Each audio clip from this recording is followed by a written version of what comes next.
Hello and welcome to the 81st Special Moves podcast. It's not the 81st, it's the 82nd. My name's Mike Williams. That wasn't a psych, that was an error. This is Jake Kukowski and Liam McKelvey. How's it going? Hello. Hey gamers, hey quarantiners. What's going on? We've been playing a lot of stuff this week, haven't we? Battlefield Earth 2 again, but we won't talk about that. Don't worry. There's been quite a lot of activity going on in Liam's house. You played shitloads of games, Liam. I did. I've got through a fair few. Yeah, we have. Yeah. We're ready to go. Liam's played a mix of new and old games. Yeah. As is custom. Like every week, you just seem to be, well, here are the 5 games that I've done this week. Old games made sort of new again, I guess. Yeah, there's a lot of that now, isn't there? That's, I mean, it is mad, actually, the amount of games that are just remakes or ports or whatever that we're talking about. If you look back over the last kind of, I don't know, like year maybe, especially, you just look at all the games that are new, but they're not new, are they? They're just they're just ports or things coming to the Switch or whatever. To me, it feels like developers and publishers just trying to squeeze what life they can out is left in this gen before they move on to big stuff. Yeah, probably. Yeah, that probably makes sense, doesn't it? Towards the end of the life cycle, you'll get way more remasters and shit like that. And but I'm not complaining. I mean, I like, I was really excited about XCOM 2 and coming to the Switch, and that's happened, and that's great. And you played Xenoblade Chronicles, which is a bit different, Liam. What's the story behind that one? So this is Xenoblade Chronicles Definitive Edition, which is, well, the wording on it has been, the messaging even's been a bit weird on it. Like, some people keep saying it's a remake, some people keep saying it's a remaster, some people keep saying it's a re-release. So decide what you want, because it's just Xenoblade again with it's got better graphics, quality of life stuff, like just the map is a lot easier to use on it, and the map is very important because the world is massive in this game. Like turning in side quests, as soon as you finish it just finishes there when you get the objective, instead of having to turn it back into the NPC in town, which makes it a lot easier. Yeah, just like very MMO-ish, that, isn't it? Like you have to go back. Like the game itself is very MMO-ish anyway. Like the combat is, so your character auto attacks, and then you just like swap through like a hotbar of skills that are on cooldown. You got to like chain them together. You basically have to set up like keyboard macros like you would in an MMO, but on a Switch, where it's like you need to use this skill, then use this skill right after it for maximum effect, and then when your character synergy is at an all-time high, you can do a chain attack, and then you can chain all their attacks together for big combos. It is pretty much an offline MMO. Yeah. But it's fun. Like, if you've never played Xenoblade before, it is the best way to play it. Graphically, it looks very nice, which was a bit of a concern because it's got a very low resolution on the Switch, and it can look a bit blurry at times. Yeah. But yeah, like, I mean, I'm liking it so far. I'm actually liking it more than I liked when I played the original, just because of all the quality of life stuff, which is it's making it a lot easier to get through. There's a lot less grinding involved. Yeah, it's good. But if it doesn't feel good to play it, it doesn't matter how good this the world building and stuff like that is. You really have to, if you're going to spend that much time in a game, you've got to make it easy and enjoyable for people. Well, it was a Wii game originally, so it was bound to be a bit dated. Yeah, exactly. So that sounds good. That sounds positive. I'm enjoying it. Yeah, it's good. Not content with playing Japanese MMO games offline, you also played Phantasy Star Online 2, which is a game from 8 years ago in Japan. That's 2012, it's so when a lot of people I know who are streamers like MMOs more than the average person, because obviously they're making content on games, so the bigger the game, the more they can sit on there playing it. Yeah, and it's also fan bases kind of grow with MMOs, so because of that, a lot of people I know have been looking forward to this. But I don't know anyone who wasn't a streamer that's been looking forward to it, right? Yeah. And so you started playing it, and I was like, right, Liam's opinion is going to be interesting because he isn't going to be thinking like, good, I can play this for 9,000 hours and I'll still get my subscribers up. Mm-hmm. So I wonder what he's got to say about it. And you actually like it, right? I do like it, yeah. So like you said, it's been out in Japan since 2012, and it was meant to come out in the West, and then Sega literally abandoned every plan they had for a Western launch.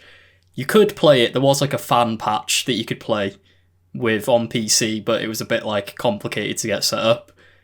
So and people were just sort of resigned to being like, yeah, it's never coming out in the West. But Microsoft surprised announced that their last E3 last year that they were bringing it over to the West for PC and Xbox, and it came out on Xbox One, I think, last month. I think. Yeah. Yeah, but this week just gone was the PC launch, and yeah, like you can finally play Phantasy Star 2 online in the West without having the hassle of using fan mods and fan translation patches and stuff like that. It is good, but it's worth saying it's only in North America at the minute. There is no European servers. However, the game is region free, and Microsoft and Sega have both said, you want to play it in the EU? Knock yourself out. Go for it. And it is it's trivially, it's so easy to get it installed from literally just a web browser is all you need. Yeah. There's no like messing around with VPNs or changing your region settings. Yeah, I'm liking it quite a bit so far. So like, which means you have to seek it out to make it happen. Which kind of means you've got to already be a bit of a fan of that genre, to say the least, like to just get it, to even come across it kind of thing. You have to really go out your way to look for it. So you obviously, play shitloads of games like Japanese. It is literally as easy as Googling Phantasy Star Online 2. The first result is the Microsoft Store page. Yeah, and then but it's not. You're not going to stumble across it on the fucking Steam, store or anything like that. You have to go and get it, don't you? To get it going. Mm-hmm. So you've come at it like having played an offline MMORPG, as you put it. Like, so is it fun? Yes, it is fun. It's an action-based MMO, so it's not like managing a bunch of skills on a cooldown timer like WoW or Final Fantasy 14. It's action-based, yeah, and you can choose from a big range of classes. So it's like I think it's called a hunter, which is your standard melee class. Ranger, which is what I'm playing, which is like long-range DPS with guns and stuff. And then it's like I can't remember what they're called, but it's basically a mage with elemental spells and healing and stuff like that. And then eventually you can get a subclass and then upgrade to things called hero classes, which is like a whole thing, which I've not got that far because that's like end game content, but I'm not that far into it. But yeah, it's like it's another 5,000. Another 5,000 hours, yeah. But it's not like a big world MMO like WoW. It is lobby based, so it's more like Destiny, I guess, where it throws you into like a predetermined like instance with other players who are just running around that like map or whatever. Random events popping off that you can team up and take part in, or you can just run around and do whatever objectives you've got if you want. And I'm liking it a lot so far, but it is very overly complicated, I guess, and it's a very Japanese MMO tradition where it's where you open a menu, that'll open a menu, you click another option in the menu, that'll open 4 more menus, you click onto another option, that'll open another menu, you click a new option, that'll close 2 menus, but then it might open another sub-menu. Yeah. So you see, that's why I was in a very roundabout way saying that you played loads of games like this, because I would just, I would not know if that is how it is meant to be and if that's good or not. Like, you've obviously got you're a good source for an opinion about this. It's a very Japanese style of doing an MMO. That Final Fantasy 14 is the same, but to a much lesser degree. There's not as many menus in Final Fantasy 14. There's still a lot. Menus. We were talking about last week the joyous minimalism of Battle for Middle-earth 2's menus, where it is like, you want to play? Okay, click this button, and then that's it. Yeah. Whereas like we've been in an awkward place where we've been trying to play games together. We've gone through some this year. Off the top of my head, COD, Battle for Middle-earth, Battlefield 5. Yeah, we played Battlefront 2. Yeah. And maybe Apex Legends. I can't remember, but Apex is, to be fair, pretty straightforward. Yeah. Battlefield 5, quite complicated. Battlefront 2, very complicated. Yeah, COD is just a fucking... It's disgusting, the menus in that. COD is, right? COD's like a storefront with a menu somewhere buried in there.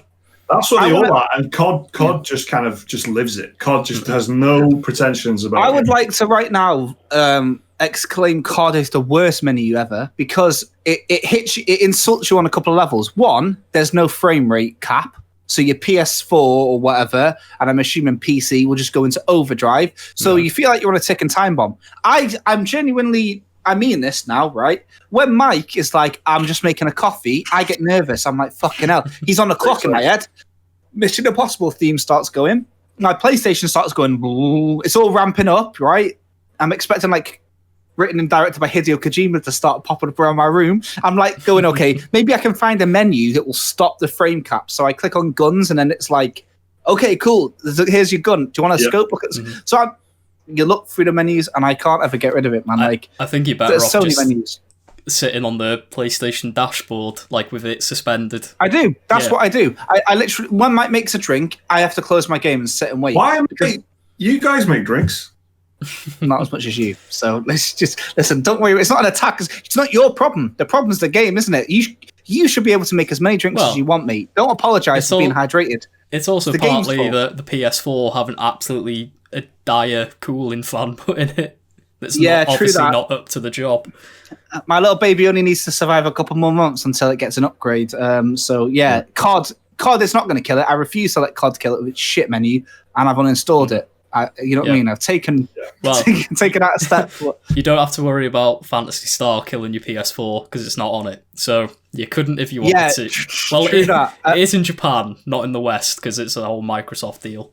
But yeah, I like this game quite a lot. Great info, Liam. That's just amazing. Liam's Japanese roundup as a starter to this podcast has been good. That was a bit of a forced segue, that. But like I will say, the PC version of Phantasy Star 2 has had probably the worst launch in a long time for a game. Okay. Where, because it's on PC, it's only on the Windows Store, which is broken at the best of times. Yeah. And people have not been able to download the game. They've downloaded the game, and then the game tells you it's corrupted. You've got to download all 70 gig again. And then where there's people like, once they finally get into the game, they've got unbearable lag that makes it impossible to play. Yeah, and it's they just keep saying we're working on fixes, which miraculously I've not had any issues, and which is good, I guess, for me. But yeah, I do feel for everyone else who've literally been waiting 8 years to play this game, and when it finally comes, it just breaks on them. So I feel for them. But it's a good game. You're going to keep going with it? Yeah, I'm going to keep going with it. Yeah, it's free to play. You don't have to pay anything for it. And cool. Yeah, it's completely free. And it's quite a generous free-to-play game. I've not noticed any point in the game where I've been sort of nudged to go into the cash shop or anything and buy some boosters or cosmetics. I've never felt like that. Yeah. Which for me, you can have all the menus that you want, as long as there's just not many that are telling me to buy a fucking box of some shite. I've never felt pressured, to spend money. Yeah, that's cool. That's good. So from Metacritic darling Xenoblade Chronicles to yeah, you're interested now. I feel like you're hanging off my every word, so I better make it good. And then to, cult classic JRPG, let's talk about some real gamer shit. Minecraft. All right? I want to talk about this hardcore gaming sensation, Minecraft Dungeons, right? Which I want to speak with I don't know, I'm a level 1 warthog. Do you get me? That's okay. You know what I mean? I'm nothing in this ARPG game. I'm pathetic. Loser. Don't like Diablo 3. I'm excited for Torchlight 3. Never even played Torchlight 2. Who the fuck am I? So I have like the only ARPG I ever enjoyed is actually Baldur's Gate Dark Alliance, right? Which was actually the first one I played. And unfortunately for ARPG genre, unfortunately for the genre, I'm sure it's okay. But I mean, I didn't care about it. I cared about Baldur's Gate, so then I got into the real shit. Okay, but Jake... I know exactly, and I'm sure the genre has suffered ever since. So anyway, Minecraft Dungeons, okay, yeah. I was watching it on stream. I was not interested in it because I don't really care about Minecraft and I don't really care about Diablo and shit. So whatever. But I was looking at it and I was like, this looks pretty good, you know. And obviously, like, it's made for kids as well. It's like a family-based game. Yeah. But it seems to have something there. Like, you know, I was wondering, how deep does it go? How deep are the systems? If you're like a streamer or a hardcore gamer, can you get into it? So I went and played it. I downloaded it. I actually had it like already pre-loaded on the Game Pass because it was on Game Pass. I started playing it. You know, it's pretty good. I was enjoying it. I had the setup that treated me well all the way through. There's like unique weapons and stuff, the same as like this Diablo stuff, but it's quite short. Like, I finished it twice in about 5 or 6 hours. And I feel like when you get a build that you're good with, there's no point really swapping it out for a while. Like, it's got that, like, I didn't play it online, but it is 4-player co-op and you can jump in online. And I'm sorry to say it's the second time we're going to mention something's Destiny like already in the first 20 minutes of this podcast. But then again, it is us. So, but in Destiny, it will get to a point where you've got a gun, it handles good, but you've also got this power level, which is like constantly reminding you, like, your power level, let's say 250 for argument's sake. And if you get everything up to that power level or whatever, it's going to make your power level better. But you don't want to get rid of this gun. You've got like a good shotgun, but you want to use a scout rifle. So you hold on to it and it drags you down because everything that you get is kind of based on your power level. So what I'm trying to say is sometimes you have to let go of a gun that you really want just to make everything else rise with it. So that happened with me with Minecraft Dungeons. I had this like crossbow that was like power level 17. But everything else I had was like power level 22. And I kept getting crossbows that were like 25. They weren't as good. They weren't unique. They were just common shit crossbows. So I made the mistake of getting rid of my crossbow and it fucked my game, so I had to pretty much start the whole thing again. I was on the last level with this shit crossbow, and I was just getting fucked. So I was like, I need another like legendary weapon. I've only got a whole army of common items, so I started playing the game again. I did every single level again on hard difficulty before I ran at the last boss, so I could like get some loot. But because of that, I've got a good understanding of the game, I think, and doing levels again, and that's what these games are all about, isn't it? Mm-hmm. Here's 8 levels that we've made. Okay. They look like labyrinths. Played them for 700 hours. That's what Diablo does. That's what all of these games do. It's about some sort of like meditation, this like repetition and power and that. But overall, if you're a bit of a noob, it's quite good. But what am I but a roach? Nothing. A warthog is what. A level 1 warthog. Liam, you also played it. You are not a level 1 warthog. You are a level 11 metapod. How do you feel about it? I'm not as positive on it. I didn't think it was very good. I mean, it was just okay. I only finished it the once because once I got to the final boss, I was like, yeah, I'm done. I didn't feel the need to go back and play through the levels just on a harder difficulty. But I know what you mean with like the weapons. I had this, I think it was a legendary bow, and the enchantments you could get on it were like, level 1 was like plus 20% damage, level 2 was plus 20 or 10 or whatever, and then like if you had it fully enchanted, it ended up having like plus 40 damage on it. And this bow I had was so strong, I killed the final boss in like 6 hits with it, with just charged arrows. And it was like, I was just steamrolling everything. And it felt like, just like, I got the luck of the draw, I guess, with the loot. Because all my other gear was like pretty shit, to be honest. Like my armor, I was a bit of a glass cannon. Like I could barely take any damage before I'd die. But yeah, it's like I think it's Diablo light is what it is, pretty much. It's Diablo for kids. Yeah. I think. So if you were a kid, it's hard to think about this, right? And I tried to get my daughter into it, but she's playing Animal Crossing, so yeah, I can fuck off, basically, is the vibe I've got. But I can't tell if this will make you... I think it will, but if you got into that, if you playing that with your dad and your brothers or whatever, you know, would you then end up wanting to play Diablo or whatever? Is it a good gateway drug, do you think?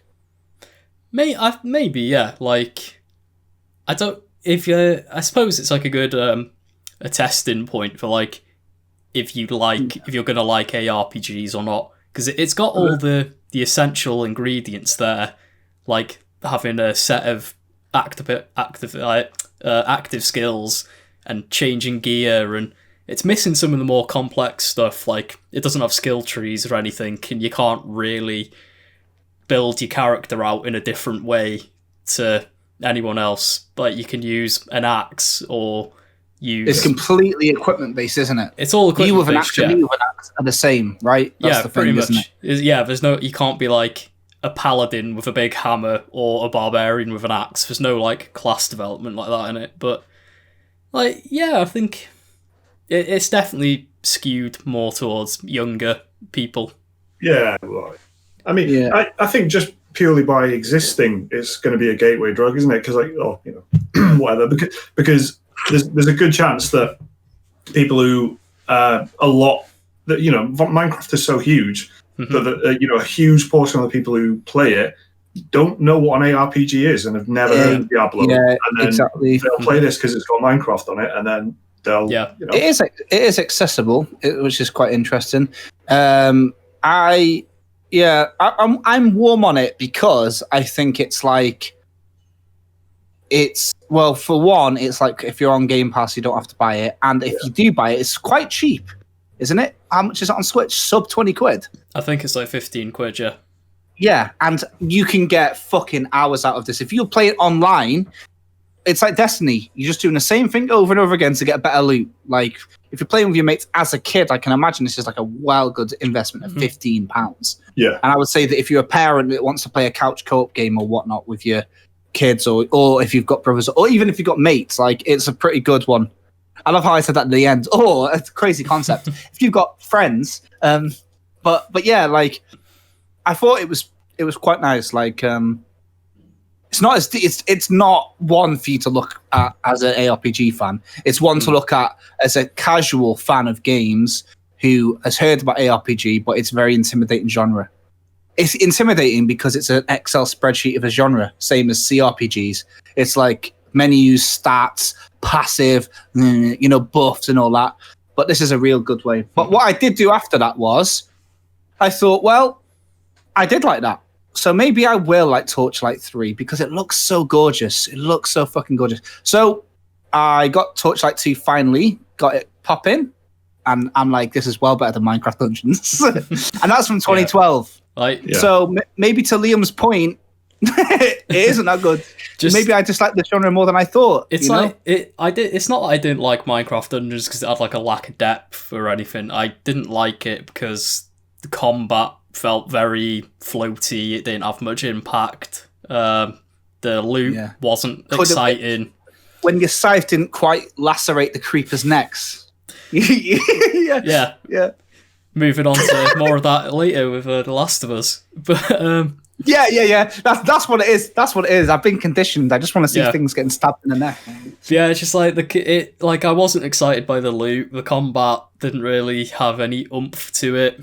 And it just like, and the levels weren't fun to explore, so it's just like, It's true, isn't it? That the biome wears off before you even start exploring the map. What I mean is, Mike, because you haven't seen it, but there's like, you don't need to see it, because what I'm about to say now is as good as playing a level. There's a desert level. Imagine in your head a Minecraft desert level. That's it. Yep, that's it. Like when it like fades in and you see what it looks like. You're like, oh, cool, nice color palette. That's about it. You know, there's I think on the very first level, no, the second level is like Soggy Swamp or something. Mm-hmm. They've all got these fucking like Fortnite sounding names, by the way. Yeah. There's Soggy Swamp, and I think you can secretly find a level called Creepy Crypt, which is you unlock it by finding it in the game, which I thought, oh, cool, that's good. Then there's secret areas that you only find if you explore. I'm playing Dark Souls 2 right now, so yeah. But nah, it's a bit of casual fun in it. But you know, if you want a long-lasting, deep relationship, maybe you hit the nail on the head there. Maybe you do like the sound of playing these games, but you don't want to be in somewhere called the realm of fucking despair or whatever the shit they're called in Diablo. They're all really bleak fucking game of names. You just want the power of friendship in it. But I was tempted to play it online yesterday.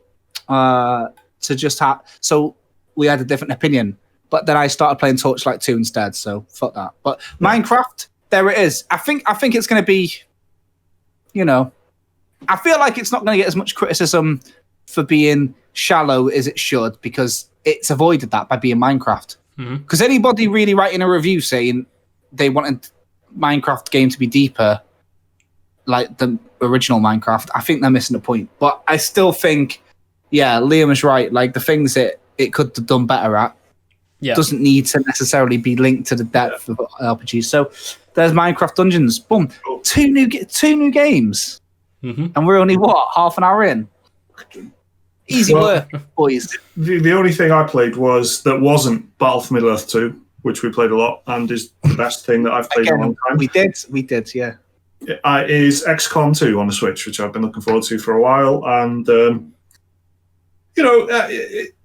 it's good. It's good. I've not played enough to. I'm just talking about the port. I love XCOM 2. I'm a huge fan of XCOM 2, and it's one of my favorite games ever. Right, so I'm just talking about the port here on the Switch, and there's barely. I don't think there are any reviews or anything like that for it. It's just, why would you? You know what it is, but it's on the Switch. All the reviews that I've seen are focused on performance, and which. You can't. There's no point talking about the game because it's very well established. There's already, there's already like Mario Rabbids and stuff. So that kind of formula has already made its way onto the Switch. But XCOM 2 is kind of, the popularizer, the originator of that sort of gameplay. Or XCOM 1 is, XCOM Enemy Unknown.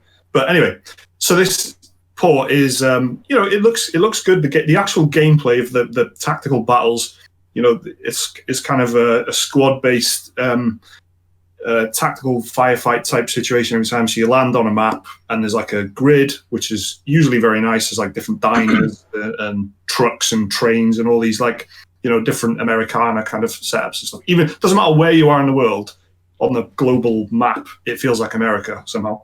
But the maps are great, and then you kind of move your squad around in a stealthy type of fashion until a firefight breaks out with a load of aliens or human enemies, and then you kill them, and then you level up, and then there's like a meta, another tier of the game where you're which is more strategic, and you're kind of building up your roster of soldiers that you've got, and you can choose which ones you want for the missions, and when they get injured, they're unavailable for a little while, or crucially, they can die, and you can't access the soldiers forever. So that's kind of where a lot of the drama comes from, and then they really try and emphasize that kind of sense of connection to the soldiers and stuff, and the soldiers they develop relationships with each other and things like that, and they enjoy being in the team, and then they get buffs for being in the same team and stuff. So it's a really good, satisfying game with two tiers. One's a tactical battle thing, and the other one's a strategic overlay type thing. So you kind of get a picture. Now on the Switch, the tactical battles look good, but they've made serious compromises in some other ways, as you'd expect. But the crucial difference is, compared to something like The Witcher 3, which I just couldn't get on with on the Switch, because the visuals and the fidelity of the world and the characters and the storytelling is really, really, really important in The Witcher for me. Like what do I talk about when I talk about The Witcher? The fucking trees, innit? The paths, the walls. That's what I like about it, the immersive kind of world. So that's not as important in XCOM, but it's about the same level of kind of crap because there's little cutscenes of like, you know, the dropship coming in at the start of each of the levels, and the sky is just. I am not exaggerating when I say it's about 6 blue blocks in like different, you know, it's like a fucking color palette type thing, right, in the sky, right? And it just looks really crap. And then there's certain kind of, and I've been playing it handheld, and I've put it on the dock as well to see. And it's kind of, to be honest, when you dock it, it just kind of emphasizes the problems really. But what's really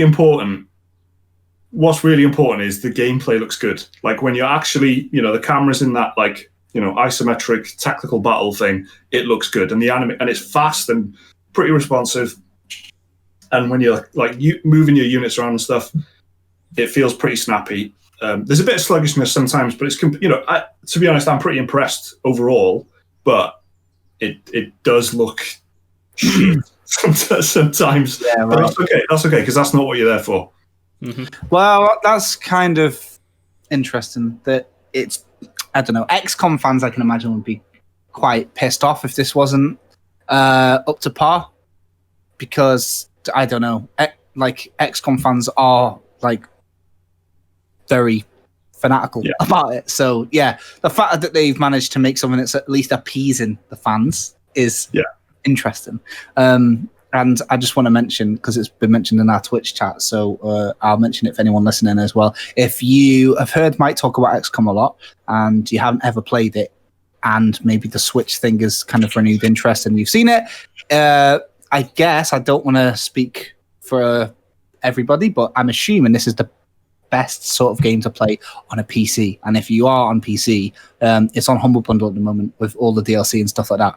So what I'm trying to say is, if you want to get it, it's probably a good time to get it is now. And fuck the Switch version off and get it on PC, because it's going to be well better. But maybe that's not the point of playing it on the Switch. I've got it on the Switch as well. I bought it on the Switch and I got the slap in the face of having not enough memory on my Switch, because I basically, when I buy something, I just expect it to work. You know what I mean? I'm one of them fucking knuckle draggers. Like, I buy my PlayStation. I'm not getting any terabyte fucking hard drive. It can fuck off. I've bought it. So I bought my Switch. If I don't have space, I'll delete a game. Unfortunately, I deleted every single game off my Switch, and I still didn't have enough space for XCOM. So I had to go and buy a 128 gig bloody SD card for it, which I have now received. And the game is ready to go, but I haven't played it yet. The good news is, like, I haven't played XCOM enough that it is going to bother me that much about the graphics. Don't think, like, because what I mean is I haven't got used to it. Like when I played Definitve on the Switch, I've played so much Definitve on PC that it's noticeable. Yeah, it's like it's cropped. Basically, that's what Definitve is. The big compromise is that the camera is cropped like mad. Like it's tiny. You can't see more than fucking 10 feet in front of you. So if that's the case of XCOM, I won't even know, is what I'm trying to say. So I'm looking forward to playing it this week. I was gonna get Xenoblade, but I just felt like I have Dragon Quest still, and if I do want a JRPG, I just hop on that. Yeah, I know that Liam was really fond of Xenoblade, which is a good endorsement, but with Dragon Quest, I feel like I should do that first. So, XCOM. I'm sure a lot of people got it. If you're in the comments and you got the other 2K games, like they also did the BioShock collection, and they did.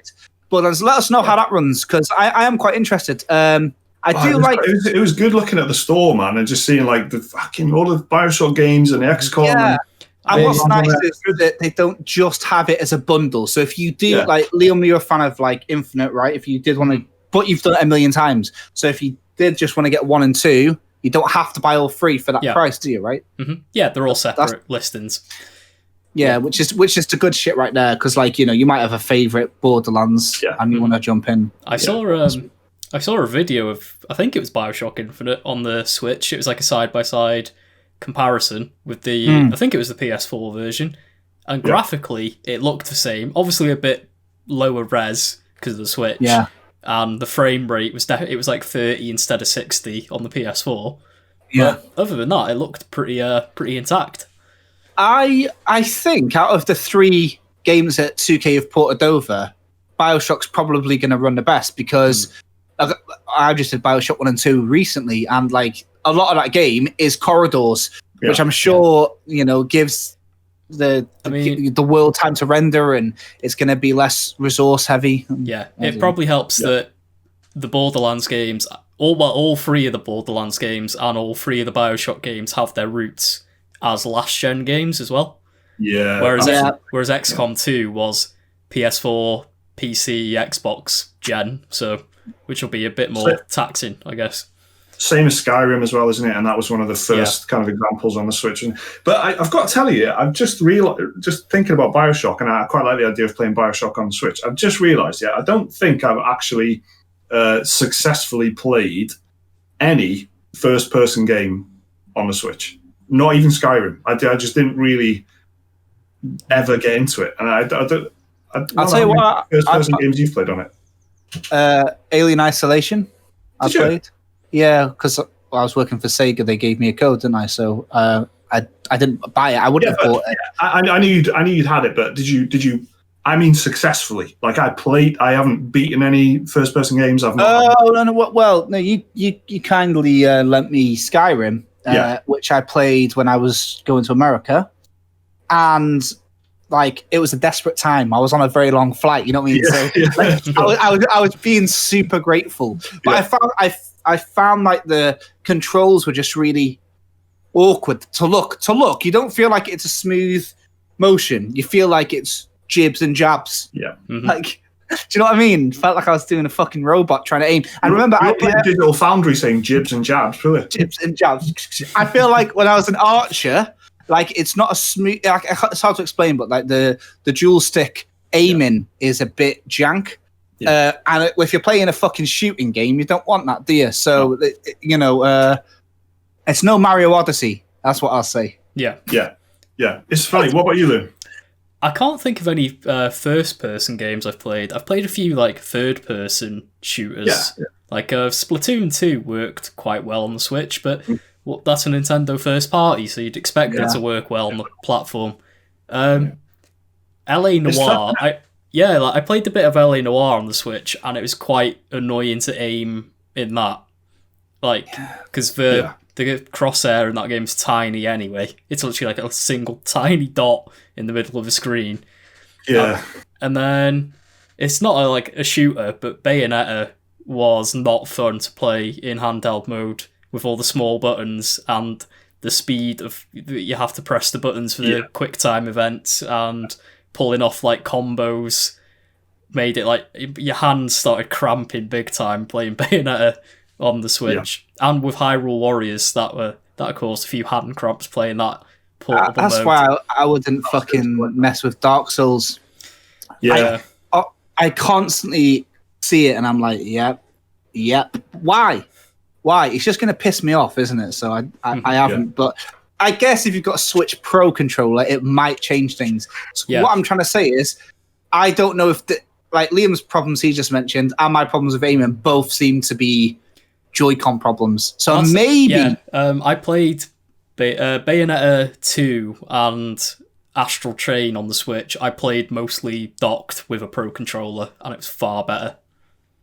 Yeah, it's just 70 quid, innit, or whatever they're charging for that. I bought one when they came out. It's not happening for me. It's a good controller, though, man. It is a nice controller. I'm pissed off I had to buy an SD card, man. Right, do you know what I mean? Getting old. Yeah, I certainly can't think of any kind of first-person games that I think would really, sort of shine on the Switch. But Metroid Prime. I mean, it'd be nice. Hopefully. Yeah, I guess, isn't it? That's the one that's gonna make it happen. But if you want to send us an email and let us know, right, if you've played anything on the Switch that's a first-person game, and that can be Skyrim, or it can be like a shooter, it can be whatever story-based thing like BioShock. If you're playing that at the moment, let us know how you're getting on with it. That'd be really good to hear. That's dearspecialmoves@gmail.com. Send us an email. Like Gaz from Bristol, who has sent us this. Bristol. I've been spending my time at home by catching up on some games that I've missed. State of Decay, Edith Finch, Knights of the Old Republic, Katana Zero, and Dead Cells. obviously these have all been recommended by yourselves in the past, and I'd like to highlight the importance of game reviews, especially in the current climate of disappointing releases. Thanks, and take it steady, Gaz. Nice one, Gaz. Thanks for that. I thought I was about to say, what a cracking list. That's like a good Venn diagram of all the games that we like. We were both nodding then, like, yeah, that's good. That's a good list. And that was the point. That to me, it's like when you're going through Netflix and you're just kind of half focused and you're like going through a list and you're like, fuck, this is a great list. What is this? Mm-hmm. Watch again. Yeah. That happened to me the other day, you know. It happened to me the other day. Yeah. But so the highlight of game reviews, or the importance of them. Yeah, well, there's raising a couple of points there. Firstly, that it's a good time to be checking out some reviews for old games and seeing what's highly rated and going through old games. But also the fact that we're in a current climate of disappointing releases. I thought that was an interesting thing to say. What do you guys think of that? With current games being disappointing. Yeah, just in general, I guess. I mean, I guess I've been responsible for a bit. I haven't played anything new that I've really enjoyed in a while, and that to me just feels like a natural, end of console generation type thing. Yeah. I'm not sort of worried or anything. I'm just I'm aware personally that it's not been like a vintage year for me. Like I'm not. The best thing I've played again is Battle for Middle-earth 2, right? This year. That's going to be true most years, right? But it's especially true this year. I know what you mean, because I was thinking like, well, I've enjoyed this. Oh wait, that's a remaster. I've enjoyed this. Yeah, oh wait, that game's actually originally from years ago. It's finally just made its way over here. And then the games I have played that have been 2020 releases, like Minecraft Dungeons, have been disappointing, yeah. Well, Resident Evil 3 wasn't great. Yeah, Final Fantasy 7 is the best game of the year so far, I think. Quite comfortably. For me as and it's a remake. Well, it's a remake, or is it, right? But it's called Final Fantasy 7 Remake. For a reason, baby. Right? But the point it's a remake. I know what you're saying. But the point is that I would consider it a new game, right? Because it plays completely different. It's a very 2020 game when you play it. But that is the best game for me this year, quite comfortably. But I don't know. I've been just chilling playing old games. I've got such a bountiful backlog, but it's no 2019 so far. Do you know what I mean? I have just started playing Dark Souls 2 again. I'm very happy to be on the road to platinum for that now. And it's funny, isn't it? It's funny. Yeah, it's Modern Warfare is the best game I played this year. Yeah. Aside from Final Fantasy 7, and that's arguably 2019. Warzone is good. But also, look at the state of it, though. Also, a game called Modern Warfare, which already exists from fucking 20 years ago or whatever. Yeah. And Final Fantasy 7, which has the word remake in it, and Resident Evil 3, which is... Well, yeah. I mean, Modern Warfare isn't really... No, it isn't. But just still, from a branding perspective, the games that we're playing are the same. Yeah. Yeah, it's true. Sorry, go. I was just going to say I was going to play... I thought a Neo 2 as well, but then everyone was calling that Neo 1.5 because it was barely different. Yeah, there's going to be some good shit coming out, but sequels next and year. stuff. Next year. Well, towards I'm Christmas. looking forward to. Yeah, it's towards Christmas this year. There's going to be some good shit. The game I'm looking forward to the most is Vampire the Masquerade 2. That's going to be good. That, and some others. But we'll hear more about them in a week or two. But yeah, there's some good stuff that I'm looking forward to that I know is coming out. And I can talk about them after the E3 week. Not stuff that I'm working on, but just because I work in the games industry, everyone's a dickhead. So there's some good shit, but Cyberpunk is like a new thing, I guess, that people are looking forward to. That's new, isn't it, really, and shit like that. Mm-hmm. But yeah, I am really interested in what's coming out from the next gen thing. The thing is though, right? I guess we'll talk about it a little bit in a minute, so I'll just lightly mention it. But with the PS5, all the rumors and stuff that are getting me excited are remakes. I do want a remake of Silent Hill. I'll take that over a new game. And I'm not normally like that. I don't really like this whole old stuff was better vibe. I don't like it very much. But with Silent Hill 2, I'll happily take that over a new game, to be honest. So, that's true. That's the thing, and that's what we've been saying, and that's, you know, it's just worth pointing out. But the truth is, we like things that we know we already exist, and it's kind of, you know, I mean, I know that I like Star Wars, and I'll watch and play more or less anything that has that on it. And, you know, I like all I've been talking about for the last few weeks is strategy games from 2006 and 2007, and how I want that again. You know, it's you kind of that's what I mean, and that's what we're being sold. That's what we're being. Yeah, well, that's what I mean. I don't normally feel like that. I like Final Fantasy VII, okay, in this spoiler-free way, did something that pissed loads of people off, and I was relishing in it. I really like what they did to Final Fantasy VII Remake. I actually fucking rate it very highly. Yeah. But it's because it's not quite what that should be. And I would always rather new IPs. But even I'm fucking thinking like, oh, give me some old stuff, but newer again now. it's getting to me. But what you're saying about Final Fantasy VII is like I don't think you need to have the exact same thing again, but you have a Final Fantasy game that you know what that entails, you know what that's going to mean for you. Yeah. You have the universe and characters again, and I agree. If I was a big Final Fantasy VII fan, I probably would love where it goes as well, because I like things that are, you know. That's the thing. The fans don't like where it's gone, because the fans are little bitches. And not all fans. I'm usually well up for that sort. I hate when things are safe, and I hate being explained things, and I hate being. I want to know nothing. Ideally, I want to watch an hour and a half of something and have no idea what I just watched. Ideally, I want to play a game where it ends and I don't know what it all means. I fucking Bloodborne, Dark Souls, like that. Remember how engaged everyone was with that, with Dark Souls and stuff, where everyone was just trying to find out what it all meant. That's just fucking best. This is it. So here it is, right, guys. It's hard to think of on the spot, but my 3 absolute wish list items at the moment, 2 of them are remakes. Silent Hill, give me a reboot of the universe. So the lore. Fable, same thing. But the ultimate, and I would kill both of those IPs forever if it means getting Elden Ring, is Elden Ring. Really? You would kill Fable for Elden Ring? If it was Elden Ring or Fable 4, I'd say Elden Ring. Yeah, 100%. I'd say kill me, man. Say Fable. I'll go down for it. Fable has already got 3 entries. Elden Ring is like, and I'm not going to go down the fucking George R. R. Martin rabbit hole, but him and fucking Miyazaki working on something new together. Yeah. They don't miss. From Software don't miss ever. So I want to see something new from somebody who's just a certified banger. Did you ever play their PS2 games? They missed a lot. No, that they didn't exist. Hear about them books that George Martin didn't write. Yeah. I'm very aware. But yeah, it's like, I don't know.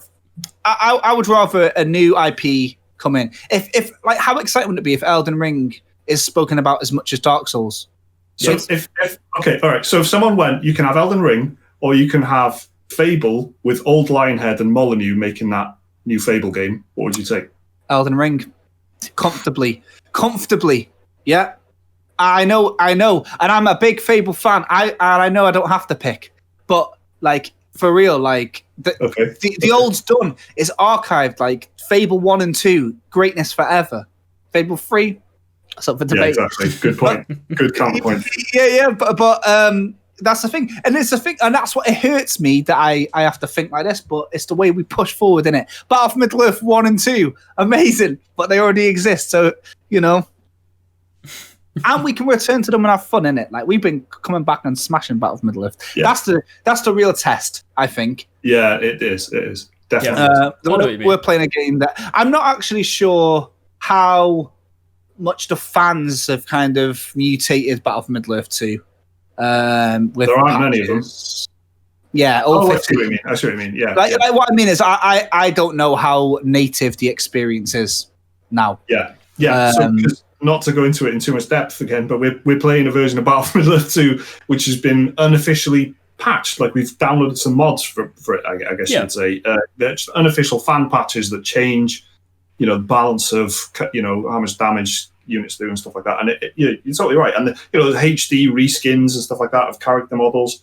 So even that has had some surface cosmetic work done to it in terms of how the game actually plays and how it looks by fans to make it more like appetizing. But sometimes that's all you need. So Yeah, I just I think it is a bit disappointing. I was saying to my wife today, because basically Battlefront 2 is the free PlayStation Plus game this month with COD World War 2, which is a good month actually. If you don't have those games, two pretty good games for free. Great games for free. And so we're going to reinstall Battlefront 2, right? And I was just moaning to my wife saying, I've got the game on fucking disc. So that should give me a big head start.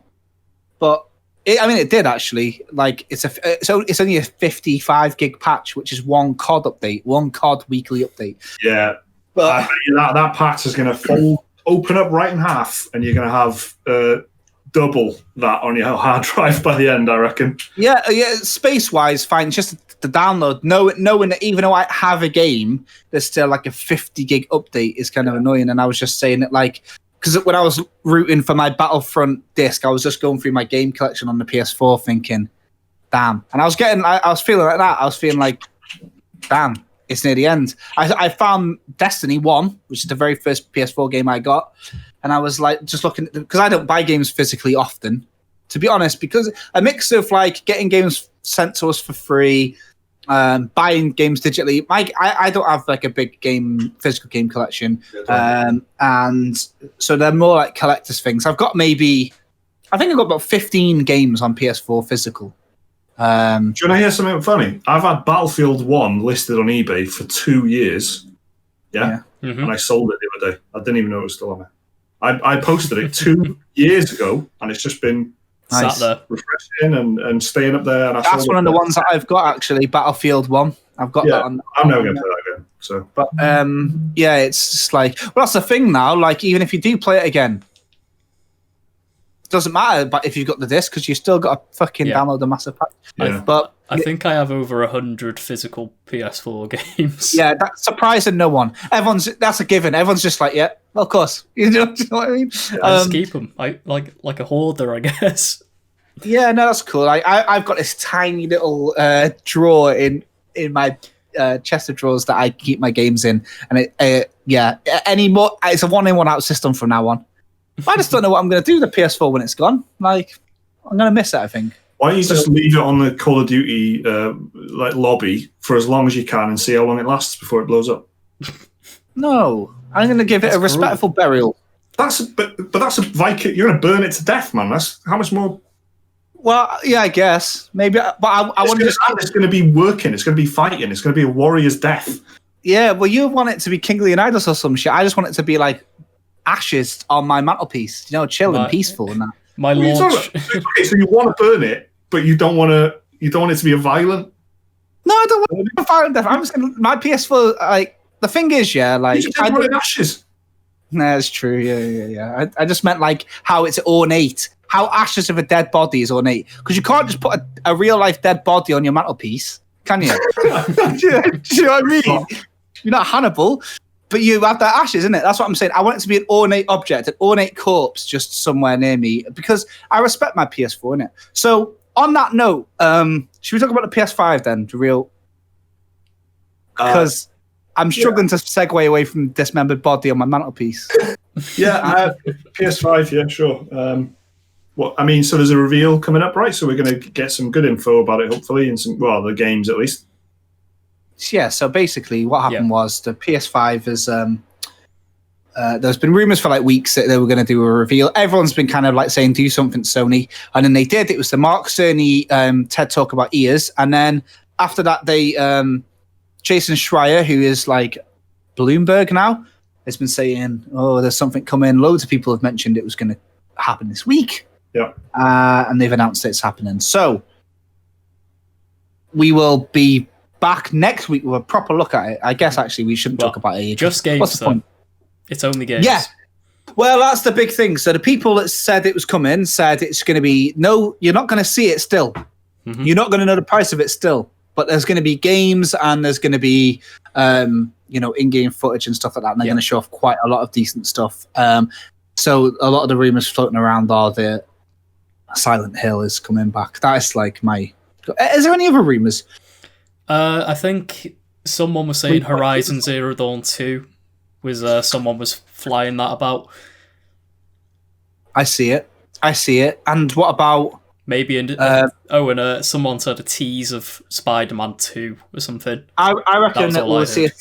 I reckon we'll see a CGI trailer for God of War 2 showing off absolutely nothing, just saying it's coming. It's going to be like the Bethesda Elder Scrolls thing, and I reckon Spider-Man 2, I guess. Yeah, Horizon Zero Dawn, and if that Blue Point Demon Souls remake is happening, I don't know. I feel like all rumors for remakes are all, and Blue Point's making it. Apparently, Blue Point are responsible for this Silent Hill reboot as well, according to some people. Oh no, like the Silent Hill things I've heard is it's being done by Team Siren, who are Team Siren is a development team within Sony Japan Studio, which is headed up by the man who was originally in charge of Team Silent at Konami, and he made Silent Hill. It's his franchise basically, and most of the developers left Team Silent with him to go make Team Siren, and they made Siren 1, Siren 2, and Siren Blood Curse on PS1. Siren Blood Curse sounds sick. It's a good game. I liked it. I hope that there is, even if there's one OG Silent Hill person, it will be good, because when you get old, you get reflective, and hopefully it means that we're going to get some like not shit stuff. Like Silent Hill is a very physical threat, and it's just a witch burning cult like the film. Hopefully it'll still retain like that amazing thing, whereas like it's a manifestation of demons but done in a cool way and clever way.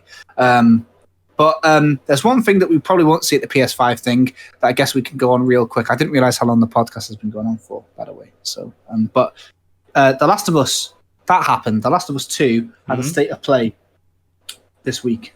We've all seen it. What do we think? I like it. Just straight, I'm thinking it'll be a good game. I'm looking forward to it. Yeah. Mike? Well, I don't want to. What do you think, Jake? Why does it matter what I think? Because you're asking me in a high-pitched voice, and Liam just said he likes it. Well, I actually so. Last time I spoke about Ghost of Tsushima, you motherfuckers all downvoted me. All people, but because you didn't like that I was moaning about it, right? So, I'm happy. This one, then? I'm happy. No, because I'm actually not negative about this. I don't feel that too bad. So my expectations are low for this.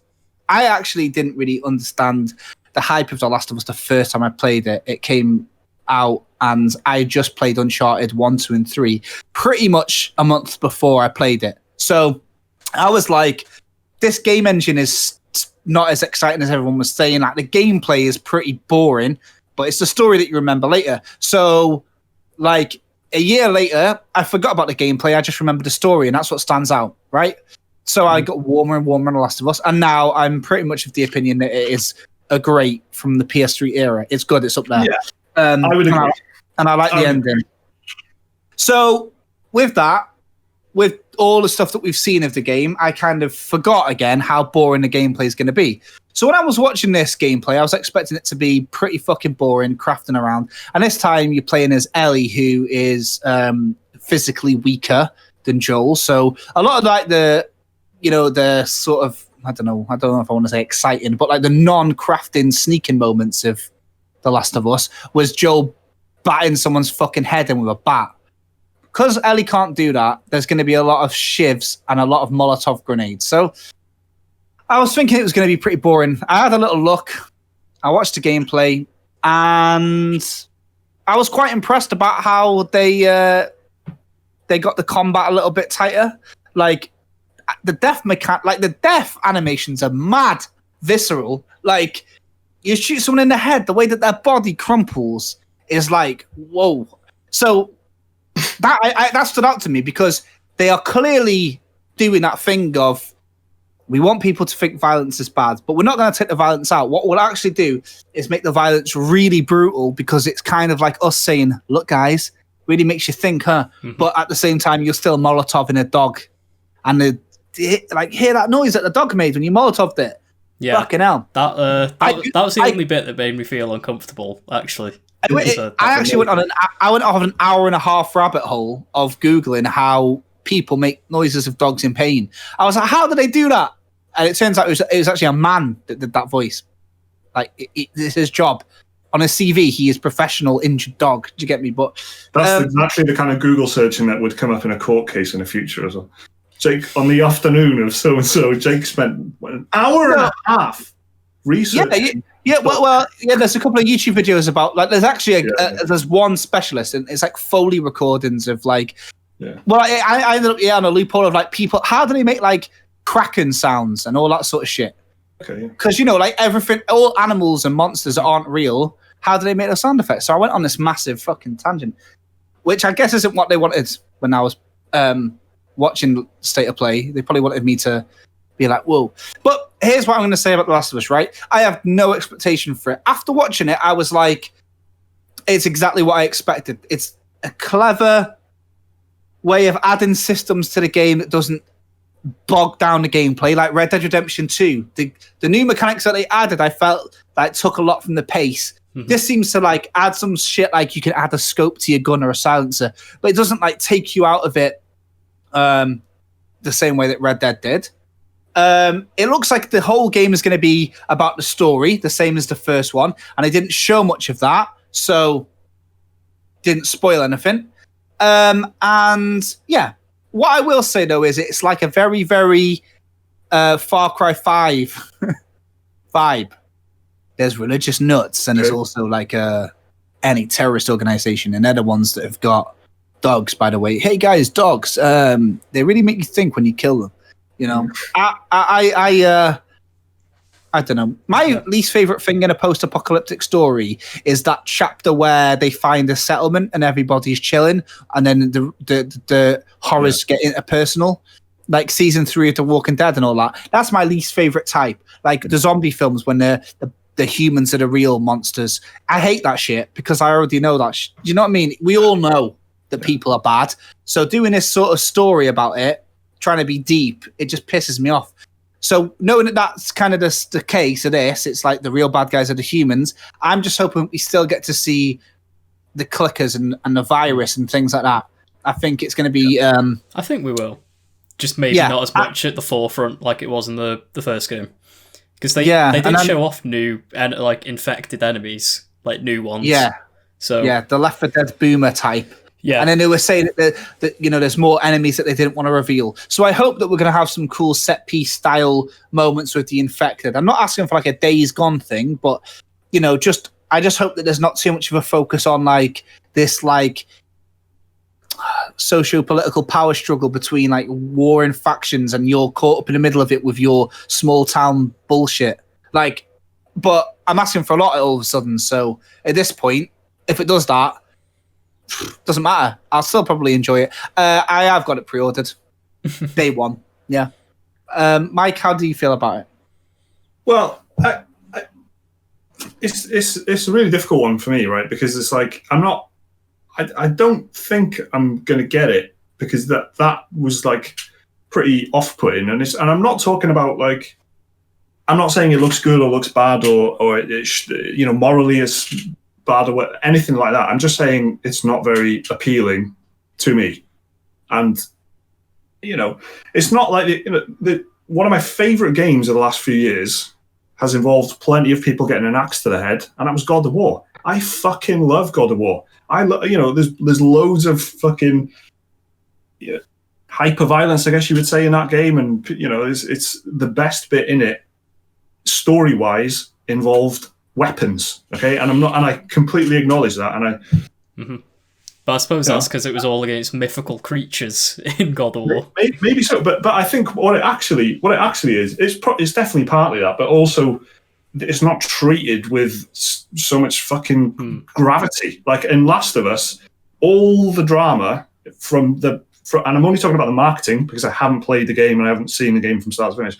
All of the you will feel things, right, comes from violence. that's all it's got. That's its fucking tool in the marketing, and I kind of get that from a marketing point of view, because it's like they need to make it look exciting and fun, and by doing that, you just show people getting a knife in the neck, right? And that's the most hilarious thing is the way it's kind of, you got Neil Druckmann just talking like he's doing a no-clip documentary about how he's, emotions and stuff, but then it keeps doing like hard cuts to like and stuff like that, and people getting, and that's what it's got. Like, that's the only tool that it's got, and it's kind of just seems a bit silly that it gets they put so much weight and drama on this. The way you put it, Jake, like that, they don't want to take any of the violence out. They're just like dialing it up to try and and I like that about the first Last of Us. Again, like, it's like I'm saying, this is like a complicated position that I've got on it, I guess. But the first Last of Us, I liked it. I thought that fucking hell, like, Joel was like strangling someone out and stuff in the trailers, and I was like, shit. That looks horrible. That looks like that's gonna, But then after I've strangled 50 people out, I wasn't thinking about it anymore. I was just strangling people out. Like, I think, I do partly think that people forget. Even Last of Us 1 got pretty fucking graphic at times. Absolutely. Like, because I played through it again, I think October last year, and even I forgot how brutal the first game could be at times. Yeah.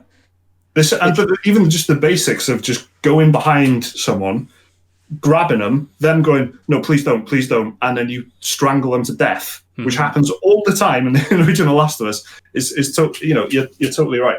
I think what's happening here with like the marketing is just that is, more to the fore somehow. It's definitely been dialed up in like, the visceral kind of, you're gonna feel this. Fucking look at this, shocking, horrible. This is a bleak, horrible world, and that's the second thing that I've got that makes it kind of unappealing. It's just how bleak it is, just how it really looks like the road or some shit, right? And the whole color palette has been just fucking desaturated and grey and horrible. And the kind of the way that the cinematics, that very first cinematic completely set the tone, and I can't shy away from that. That's what we now know as, there's a religious cult called the Seraphites, who are just bad evangelical Christians by the sounds of it, because chuck a religious cult in anything. I like it's, for me personally, I love bleakness, hyper-violence, depressive shit. Well, that's what's weird. So do I. I like it, but I just don't like the level of like, you need to think about what you're doing here. Yeah, no. That's going with it. Yeah, so I'm interested in that.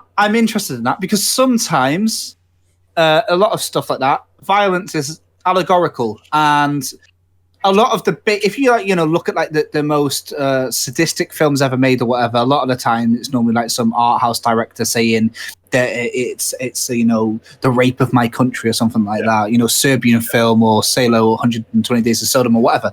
But with this, like, I'm interested to see a hyper violent game play out, because like first thing I saw was like bodies hung, super like neck stabby. You're seeing all these sorts of bruises over Ellie's body, which I don't know if that's linked to some sort of sexual crime. I don't know if that's going to be in that, but if sexual violence is in this, if it isn't in this game, I'm going to be surprised. Because it looks like they're firing off violence on every single cylinder, and it's heavily implied in the marketing. That first trailer again, very rapey. It's going to be interesting though, to see to what end this violence is going to come to, and to what point. They might have a good point at the end. Maybe that'll be it, because The Last of Us ended impressed me the first time. It did something.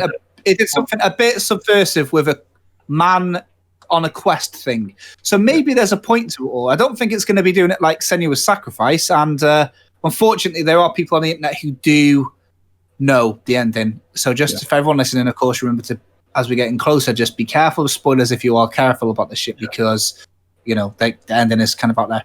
But I know what you're saying, and it is going to be kind of off-putting. I found that happened with Game of Thrones towards the end, where even though it was violent all the way through, there was bits, especially with like the sexual violence to do with Ramsay and Sansa and things like that. It can turn people's stomachs. People do have thresholds, and it doesn't matter how. It doesn't matter like the means to the end can put people off, and I just wonder how many people, if you're off put by this, I know you well. Yeah. If people like you are off put by that, it's very, very interesting to me that you made an amazing point about the indie films thing, because that who's making it and why is really important. And when it's an indie film about, war crimes in Yugoslavia and stuff like that, that's a completely different thing. Even though it's showing worse things than you'll see in The Last of Us, it's why The Last of Us is an entertainment product, absolutely first and foremost, and it's going to be there to sell systems and get people over onto PS5 and create hype around, a PlayStation game. So what it is, and the packaging around it is really important. That's another thing. And then Game of Thrones is kind of a good comparison, mainly for me because of how much time you spend in it, and that's like a crucial thing. It's not like a one and out film where I'm watching it, or it's a documentary that's hard to watch or something, and then I'm out. In one evening. This is like, do I want to finish work, go downstairs, fire up my PlayStation, and then, enter into this world every night for several nights in a row? I don't know if I do. I don't know if I do. I guess here's the point from both sides at the same time here that The Last of Us are going to struggle with, okay? So The Last of Us 2 is going to struggle if it's doing this, because from one side, people who are bothered by the violence, if the violence is for a point and the violence is for a purpose, and if you're making players control a violent character doing despicable things for 20 hours, it better be for a point. And if the point is going to be, in their opinion, and if the violence is not for a really, really, really good anti-violent point, it will leave a lot of people upset. And on the other side of that, if you're not bothered about doing violent things and you're in control and you're doing all these cool things like shooting people's heads off, crossbowing necks, molotoving people, and then at the end the game just starts talking down to you well, here's the thing about what you've been doing. You're actually a very naughty boy or girl. People don't like being talked down to either, do they? So it's going to piss them off. So they look at that fine line that they're in right now to pull this off. They got to get it right. It can just be. It doesn't have to be. It doesn't have to be for a moral crusade for you're doing violence all the way through, and there's going to be some big message about violence. It doesn't have to be anything like that. Because in the first Last of Us, that whole hospital. This is a spoiler, but the whole hospital section at the end of it was a hospital, right? Yeah, at the end of Last of Us, and Joel's on a fucking rampage, doing the wrong thing. Really, if you look at the big picture, or that's my point of view. I feel like he was doing the wrong thing at the end of The Last of Us. And it's got an amazing ending because, it's been desperation all the way through, and he's a fucking strong guy. He's been murdering people just for protection, to look after himself, but he's fucking gone crazy. He's just killing people because, he needs to. Because he's put his that's in his head. Personal feelings ahead of the... Which narratively is very, very, very interesting. And then they cap it off right at the end with that amazing ending. One of my favorite video game endings ever. Maybe that's part of it as well. I'm really bad for that. I don't want to see what happens afterwards. I just want that ending to... If I stopped watching The Walking Dead after season 1, I would have really said I love The Walking Dead. But now I would say, and I guess a lot of people say that about Game of Thrones. If Game of Thrones ended 2 seasons earlier, people would have still said it's the fucking greatest of all time. Yeah. People don't talk about Game of Thrones at all now, right? No. At all. So I'm interested. I am very interested. But they've got on their side, they have got the game that they did make before is a winner. And with that exact same energy, hopefully, the same energy that people are going into about Cyberpunk. The last game that CD Projekt Red made was a banger. People forget about Thronebreaker and Gwent. Fuck that shit. But everyone's going, oh my God, The Witcher's amazing. People don't have that same energy for The Last of Us today because they're worried about it being ruined. It's also been quiet as well recently. Think about that. It's going to sell. It's going to be big because what was I guess Final Fantasy VII, but I don't think that reaches out to the same. Animal Crossing is the biggest selling game of the year comfortably, but not for the same reasons as The Last of Us. Exactly. There's been nothing like The Last of Us in terms of game. For just a straightforward third-person story. Red Dead Redemption 2, I think, is the last game. Possibly. Again, faced a lot of similar problems though. Hype meets leave it alone meets, So that's interesting. If you're not that interested in getting it day one, luckily me and Liam will do it for you. But yeah, I'm really interested to see where the conversation goes, and I think if we can have a conversation about it in the comment section without spoilers, that's going to be good. But I've spoiled the end of The Last of Us Part 1. No, The Last of Us 2, I mean, because the spoilers are out there, aren't they?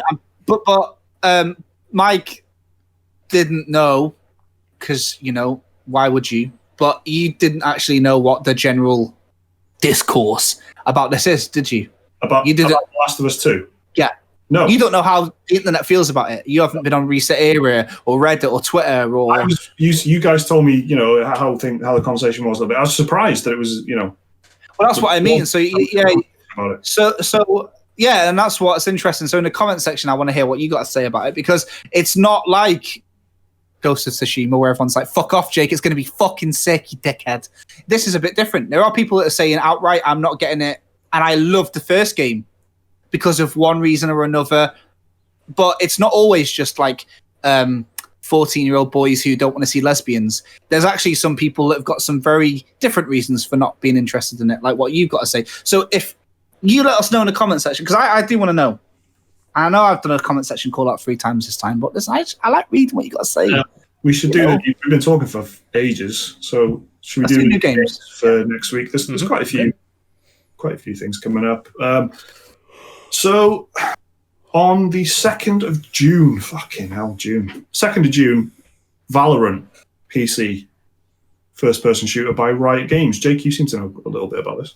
Mate, I'm the Riot Games fucking golden god, because I've played Runeterra and that's it. But what else has anyone in a special team got? No, right? Riot Games. I'm just currently quite interested in them all of a sudden.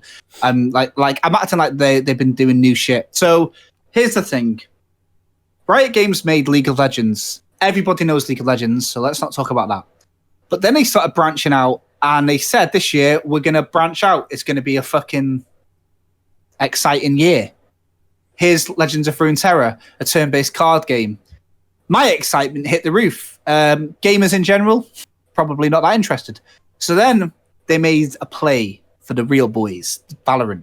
It's a sweaty, team-based shooter, bit Overwatchy, bit CSGO. Hope you're a pro, because if not, good luck. It's one of them types, isn't it? It's got a very strong competitive scene already. There's people who are playing it full-time already, even though it's only in beta. The game is broken records for watch time on the internet because, the game launches on the 2nd, but people are already in it. People are already playing it. Legends of Runeterra, remember, only launched this month, just gone. But I've been playing it since when? January or something? So it's the same thing with this. If you're into your shooters, if you're into like competitive scenes, so maybe people who are like played Apex, then they've transitioned onto Warzone, but they want to play something that's going to test their mettle, but maybe isn't a battle royale, it'll be for you. If you're listening and you're an Overwatch player, try it out. Riot Games are geniuses at doing the whole it's free forever, no pressure, but if you want to support us, buy some skins. They're really, really good at that. Legends of Runeterra has been amazing. It's been an amazing transition for a card game to be completely free. Now you can buy cards to catch up with people like me who have been playing since January, which has kind of upset some people because it's not pay to win, it's pay to catch up, in my opinion. But when you hit a certain level, that's where you're at.